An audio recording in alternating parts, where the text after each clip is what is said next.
தமிழக துணை முதல்வராக உதயநிதி ஸ்டாலின் பதவி ஏற்பதைத் தொடர்ந்து தூத்துக்குடி வடக்கு மாவட்டம் மற்றும் மாநகர திமுக சார்பில் மாநகர செயலாளர் ஆனந்தசேகரன் தலைமையில் பட்டாசு வெடித்து இனிப்பு வழங்கி உற்சாக கொண்டாட்டம்.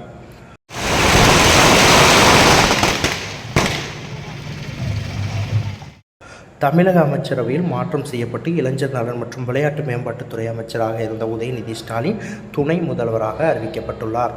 இதனைத் தொடர்ந்து இன்று மாலை அவர் பதவியேற்க உள்ளார். இந்த அறிவிப்பை திமுகவினரிடையே மகிழ்ச்சி ஏற்படுத்தியுள்ள நிலையில் தூத்துக்குடி வடக்கு மாவட்டம் மற்றும் மாநகர திமுக சார்பில் தூத்துக்குடியில் உள்ள கலைஞர் அரங்கம் முன்பாக தூத்துக்குடி மாநகர திமுக செயலாளர் ஆனந்தசேகரன் தலைமையில் பட்டாசு வெடித்து இனிப்பு வழங்கி உற்சாகமாக கொண்டாடப்பட்டது. இந்த நிகழ்ச்சியில் மாவட்ட இளைஞரணி அமைப்பாளர் மதியழகன், மாநகராட்சி மண்டல தலைவர்கள் வழக்கறிஞர் பாலகுருசாமி, கலைச்செல்வி திலகராஜ், திமுக மாவட்ட பிரதிநிதியும் வட்டச் செயலாளருமான தர்மல் சக்திவேல், மாவட்ட மருத்துவ அணி தலைவர் அருண்குமார், மாநகர துணை அமைப்பாளர் ரவி, திமுக வட்டச் செயலாளர்கள் கதிரேசன், வழக்கறிஞர் சதீஷ்குமார், பாலன், முன்னாள் மேயர் கஸ்தூரி தங்கம், மாவட்ட மகளிர் அணி அமைப்பாளர் கவிதா தேவி உள்ளிட்ட ஏராளமானோர் கலந்து கொண்டனர்.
செய்திகளை உடனுக்குடன் தெரிந்து கொள்ள உங்கள் கரம் டிவியை சப்ஸ்கிரைப் செய்யுங்கள்.